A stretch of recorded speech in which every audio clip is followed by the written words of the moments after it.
Merry Christmas from Dark Corners Streaming. We are all the product of our influences, family, friends, school, and, of course, the culture we consume, particularly in our early years. And some influences will always be more profound than others. For me, in amongst Star Wars, The Muppet Show, and old copies of famous monsters of filmland, lies a children's drama series that captivated me when it was first broadcast 40 years ago. The wolves are running. The Box of Delights had such resonance with me that when I revisited it more than 30 years later, I found its characters and images instantly familiar. I remembered far more than I would have thought possible, especially its eerie yet captivating theme tune. Adapted from John Masefield's book, The Box of Delights was, at the time, the most expensive children's show the BBC had ever made, a labour of love for producer Paul Stone, who spent 10 years making it happen. Set in the 1930s, it follows Kay Harker, played by Devin Stanfield, home from school for Christmas, plunged into a series of extraordinary adventures after meeting a strange Punch and Judy man. Only I do date from pagan times, and age makes joints to creak. Made 3 years before his death, I think it's fair to call The Box of Delights the last great cult credit of Patrick Troughton, after a career encompassing Hammer, Harryhausen, The Omen, and, of course, Doctor Who. His performance as Cole Hawlings is key to the series' success, twinkly yet mysterious, like a grandfather with a past. Yes, they're outside. What do they want? My old magic. And, of course, magical. In interview, director Rennie Rice stressed the importance of making the show magical. Not realistic, but believable. If the special effects aren't going to convince a modern audience, they retain a compelling otherworldliness, and, for their time, they were unlike anything the BBC had previously attempted, using animation and Quantel,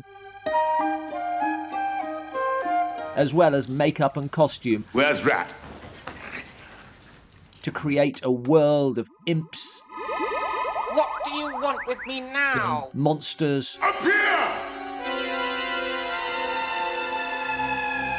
And time travel. But in the context of the story, it is all achieved through the Box of Delights. An all-purpose MacGuffin given to Kay by Hawlings to keep it safe from the villainous Abner Brown. What I won't do to that boy. Played by film and theatre actor Robert Stevens, who would later be knighted for services to drama. As this is Dark Corners, I do also have to mention Patricia Quinn. Are you telling the truth, child? You can soon find out if she's telling the truth. Rocky Horror's Magenta having a blast as Sylvia Pouncer. But this is really the kid's story, fighting evil as pluckily as only 1930s kids can. Incidentally, Flora Page, who played Susan, continues to fight evil as a barrister representing sub-postmasters in the Horizon scandal. The show's other great assets are that it manages to be very Christmassy without having any direct link to Christmas, partly thanks to spectacular snowfall that almost scuppered filming, balanced with real darkness. My younger brother has far less happy memories of the show. Given its pick-and-mix approach, incorporating pagan magic, Christianity, and flying cars, The Box of Delights could easily be a mess, but what makes it work is its basic simplicity. Let me out! Let me out! Let me out! Good guys versus bad guys. Keep the box safe.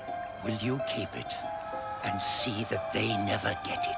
That simple mantra allows it to sprawl into the wondrous world of folktale and dark imagination that it summoned up for kids of my age when we first saw it, and why it still lives with us now. It's been released on iPlayer for the 40th anniversary, as well as getting a new Blu-ray release with comprehensive making-of documentary. If you're new to it, then I doubt you'll quite get it. You'll see the joins. For modern kids, I don't know, but I hope it can still cast a spell. But if you watched it back then and are wondering if it holds up, yeah, the wolves are still running.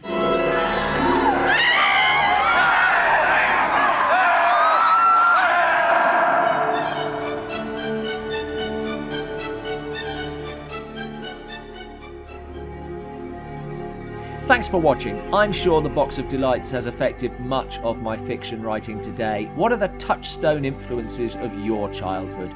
Let us know in the comments below.